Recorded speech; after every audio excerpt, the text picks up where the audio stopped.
Rave Radio.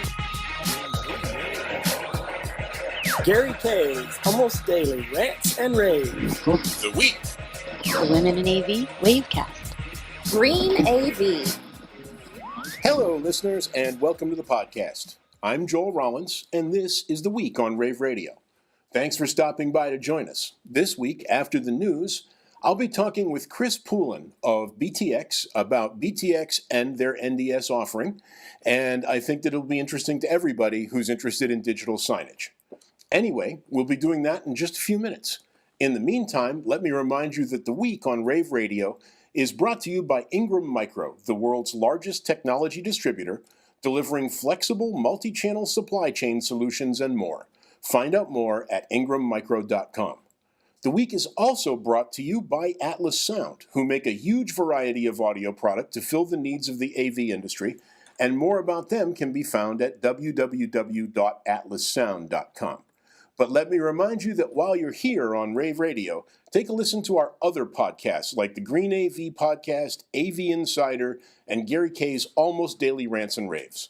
You can find them all at www.ravepubs.com and on iTunes. Here on The Week, we try to address the most important items we see in AV news for the week, and we bring you a range of guests for a conversation about subjects important to our industry. And so, without further ado, let's talk about what's going on in the world of AV. But first, last week, we asked if anyone could tell us what a pickle switch was and how it got its name. A pickle switch is any handheld control connected by a cord to a mechanical device. Seasoned AVers, feel free to use that on your resume, by the way, used the pickle switch to operate a slide projector.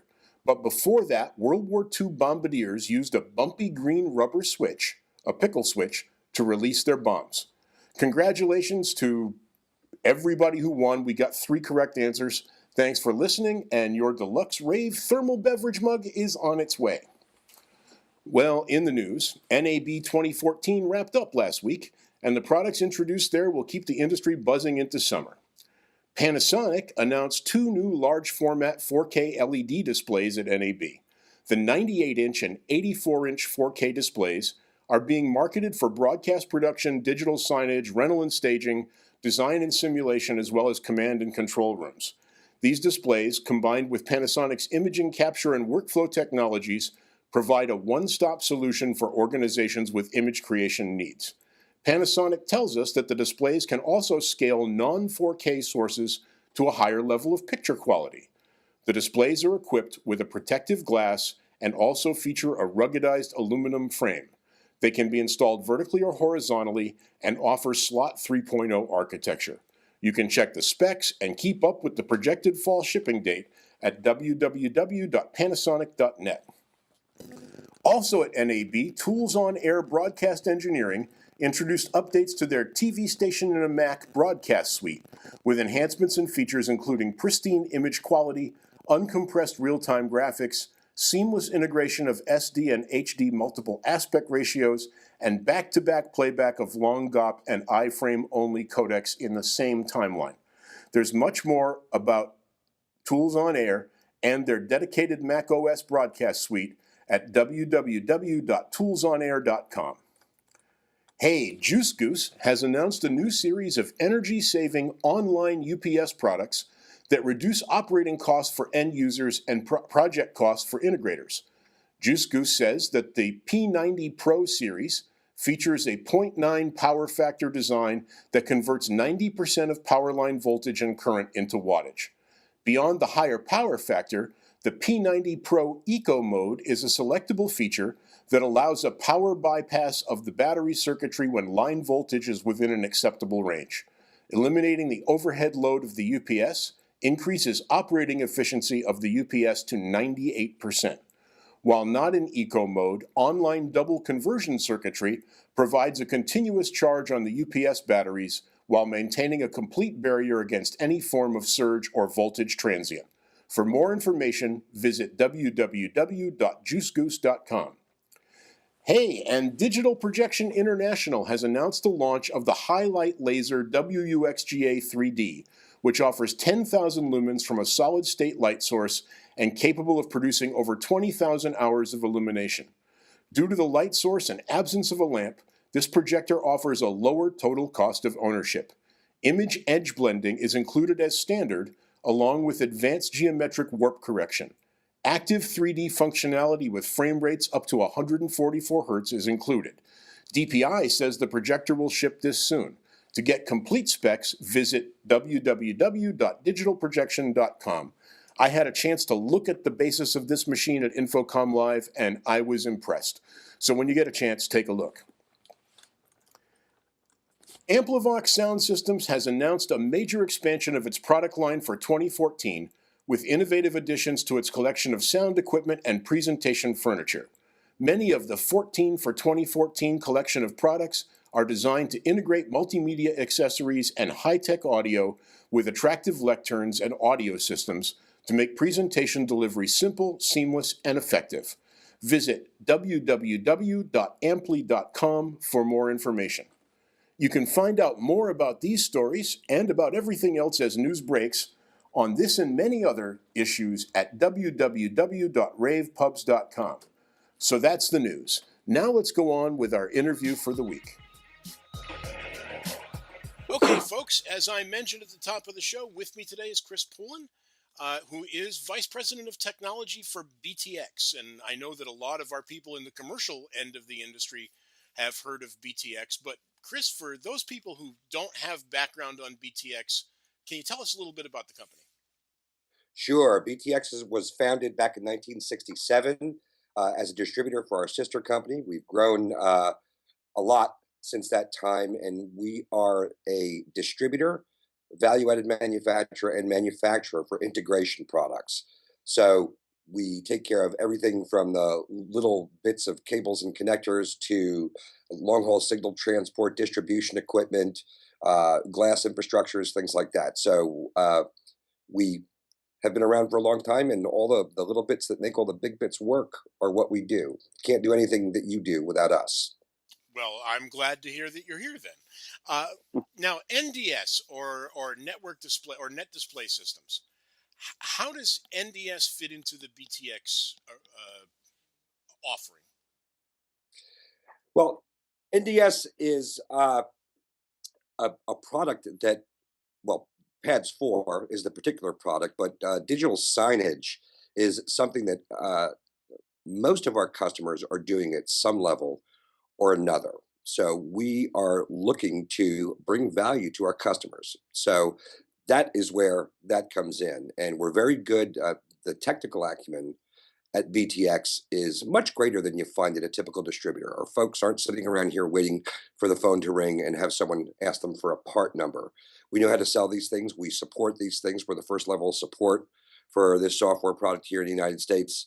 And it brings value to our customers, it brings them other revenue streams. Just from the software alone is one. It allows them to bring in hardware revenue streams, content revenue streams, service revenue streams. So we bring a lot along in this big bag of tricks here. So at the end of the day, it's value for the customer, and that's why this product is in our line. Well, interestingly, I mean, we've been talking a lot lately about digital signage. Obviously, the market talks a lot lately about digital signage, and certainly a lot of it being done. And I think there's still a lot of confusion among dealers out there about how to integrate digital signage into their offerings. How can BTX and NDS help them with that? Well, one of the big things we look at is what the goal of the signage project is.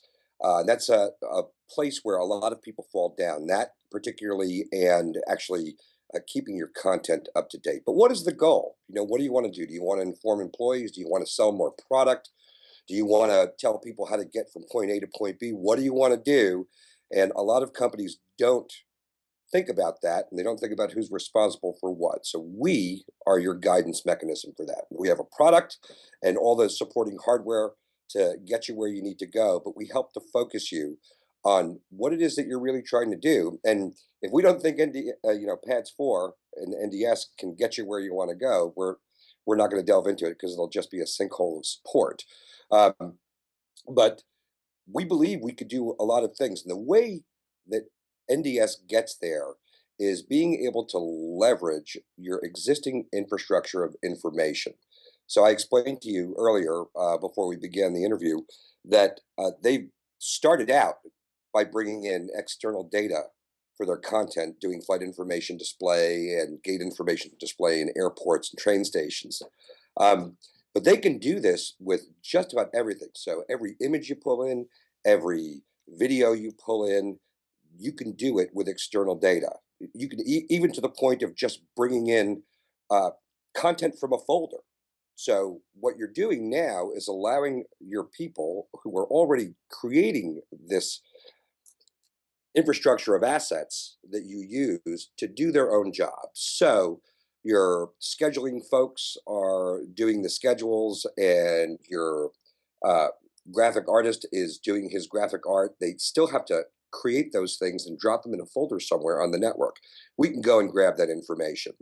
A good example is a meeting center, a conference center that has 50 meeting rooms. You can go and use something like Delphi and connect into Delphi. In fact, they have a specific connection wizard to that.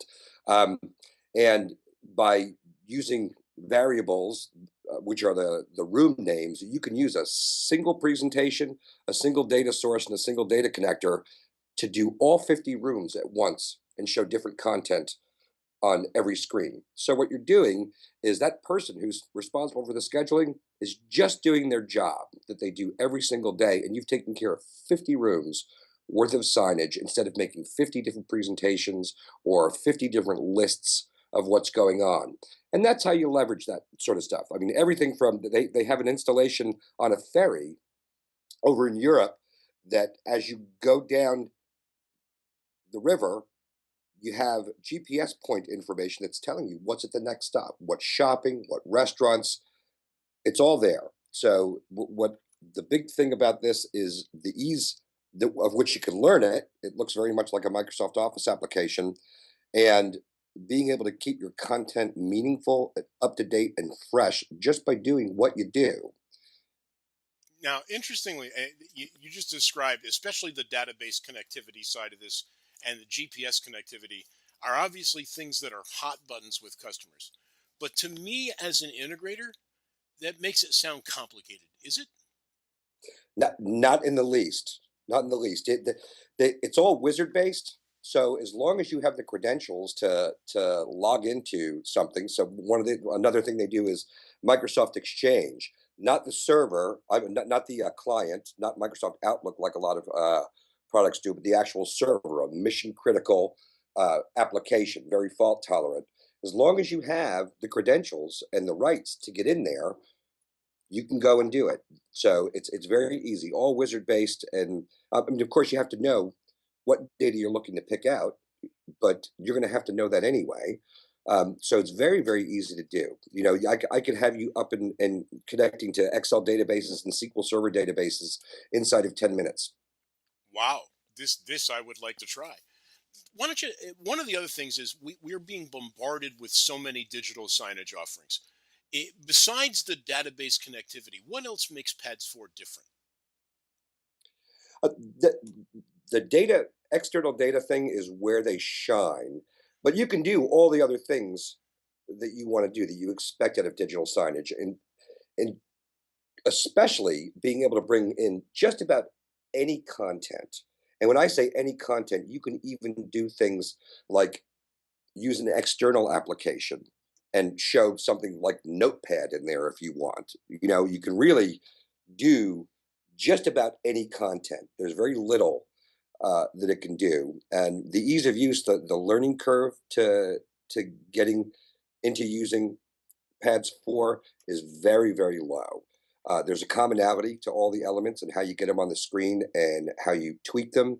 That's the same all the way through, and it's a very comfortable way to get up and running. So again, you could have reasonable signage, up and running in a very short period of time, including old-fashioned static type content, like putting together an actual playlist of images or an actual playlist of videos and an RSS feed, the things that people think about all the time. Or you could have really true dynamic content by interacting with the environment around you and the data that exists around you. Another thing that they have the ability to react to rules, so anything that spits out data. So let's talk about things like sensor data, temperature data, occupancy sensors, proximity sensors, pressure mats, and things like that.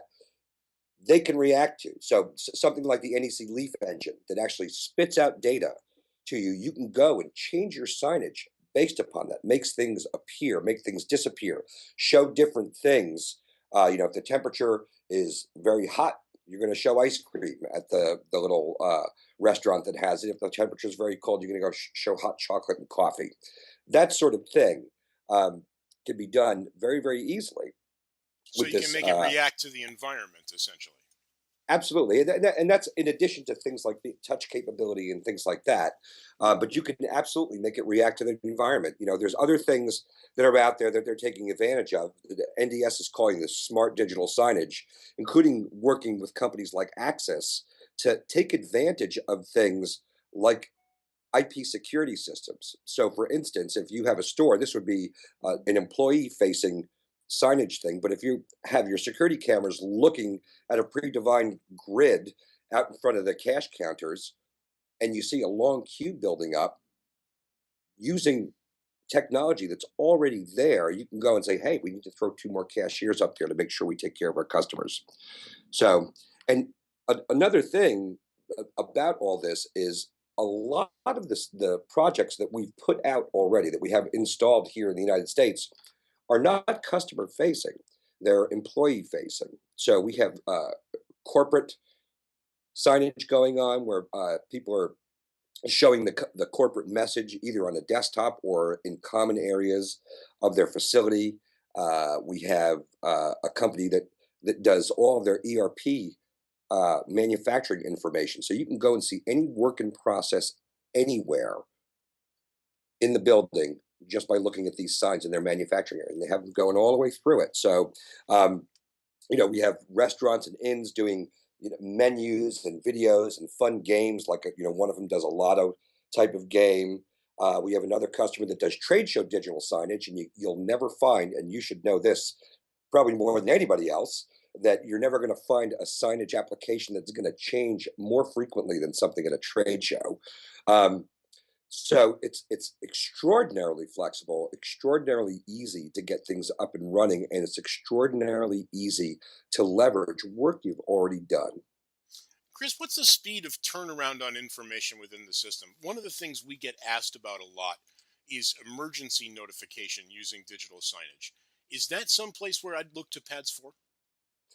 It is a great place to look to pads for because of their connectivity capabilities, and the speed with which it goes is the speed with which you tell it. So every data provider that you create in their data provider wizard has a refresh rate.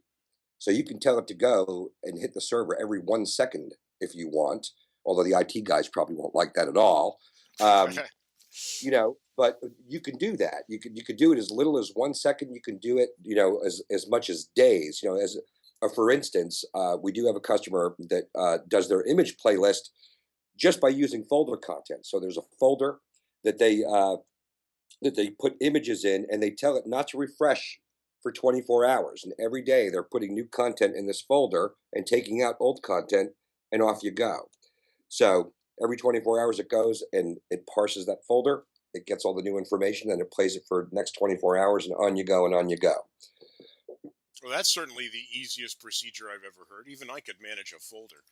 Um, Chris, while we're talking about it, tell me a little bit about the parts of the Pads 4 offering.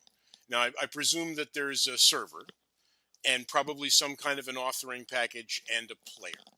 Uh, Tell us a little about those. Sure, it is a client server application. It is Windows based only, except for they do have an HTML5 viewer. So there is a server component. There is a viewer component, and that would generally plays on a separate PC, the viewer PC. There is a designer and a scheduler, and those are the necessary applications that you need. And the way they do it, they bundle the server, designer, scheduler, one of each, in a single part number, and then you buy the different flavors of viewer that you want. So they have a full blown multimedia viewer. They have another mid range viewer that leaves out some of the functionality, and then they have just a very plain basic viewer that does images and text and things like that. Um, but they also have another application that's called Agent, and their Agent allows you to manage your entire network. So you can see the health of your network. You can send alert messages if something goes wrong, if a viewer goes offline. You can update the viewer software. You can reboot them. You can install fonts. Also, all the sorts of things that you would really need to manage a rather large network, especially if you're doing it across a WAN. And of course, you can put in backup servers. You can put in uh, subservers so that you can go around the world. So, if you had something nationwide and you had content that you only wanted to be in the East Coast and content that you only wanted to be in the West Coast, those subservers would be able to manage that. You can cordon off all of your content so that only certain people can see it. Of course, you can cordon off the viewers so that the people on the East Coast can't program things for people on the West Coast, and so on. So it's very, very the control that you have over it is very, very granular. But you don't need to necessarily bother yourself with that unless you actually need that granularity. So they give you ways to access the tools in a very, very simple way. In fact, when you look at the scheduler, they have you could just go, and that's another wizard that you could just go and do simple schedule. You can do scheduled playlists. So you can actually do a playlist of the presentations you create. And so if you just like you would play a playlist of images, you can have a playlist of complete presentations. You have the ability to put things in, like they have a thing called a zone viewer that is a little element that you can put on like any other element into the canvas, and it will show up in your scheduler if it was as if it was a separate PC, and you can schedule it discretely. So a whole other presentation going in that one little zone. So a good example would be a university where the main university message takes up 75% of the screen and the College of Medicine gets 25%, and they're able to go and schedule that discretely on their own with their own content in that one little space that the rest of the university has granted them. So you don't have to worry yourself about all this granular ability unless you really want to dig into it. On the surface of it all, if you want to do simple signage, you can just go and do simple signage. Now, I was reading over the PADS 4 literature, and one of the things I was looking at was the array of platforms that the viewer will run on. Do you sell a hardware viewer for this, or is the integrator free to put that on a platform of his choice? It run the only the HTML viewer will run on multiple platforms. So that'll run on Android, iOS, and anything that's HTML5 compliant. The rest of the viewers that they sell are Windows only. One of the things that you should know is that they leverage the Windows architecture. This is all built on .NET Framework, and they leverage the Windows architecture in order to do what they do. So this is a Windows system, with the exception of that HTML5 viewer. I see. There's actually a pop-up application that will run on client PCs. That's correct. Well, they have a desktop viewer that they have, and they have an application called Messenger. And the desktop viewer is a time limited run, so it can only run at 4 hours at a time, and it takes the place of your screensaver. And that could do anything their top line viewer can do. And the Messenger allows you to go and pop things up like emergency messages or the thing that the CEO wants you to see, and make sure that you actually see it. And in fact, you can even require a read request. So when they put that out, you could make sure that all the people that it was sent to read it. Now there's a great feature. So well, it becomes important in some of the larger corporate clients that are actually going and putting this desktop viewer and messenger onto individual desktops throughout the facility. Wow, it sounds like a really complete offering, and it really sounds like it's ideal for a distributed data kind of environment, if I've picked this up correctly. That would be a great use. It is used in a whole bunch of different ways. You can also go and use license cleared content providers too. Companies like SceneSpire and ScreenFeed and other companies out there that do those sorts of things and incorporate that very easily into your content, which actually is an external content feed. Um, but you can, do anything from the traditional to some really impressive, complex, dynamic digital signage. Well, it sounds like an impressive product, and I'm looking forward to taking a closer look at it myself in my other life as an integrator. Chris, we're going to run out of time, but if people wanted to have more information on this, would they go to btx.com? Absolutely. Great. I'll make sure that there's a link posted to it at the end of the show. And for Super. those of you who are listening, Chris, I want to thank you for being with us today. Thank you very much, Joel. I appreciate the time. And if you ever want a demo, I'd be glad to set up a WebEx with you. That's all we have time for, folks. But join us again next episode here on The Week on Rave Radio. Don't forget, there's lots more to listen to in our other podcasts on Rave Radio. Check them all out at www.ravepubs.com and on iTunes. And thanks once again to our sponsors, Ingram Micro and Atlas Sound, for helping us bring you this show. Check out some great stuff at www.ingrammicro.com and atlassound.com. And thanks for listening to Rave Radio. I'm Joel Rollins, wishing you a great week ahead.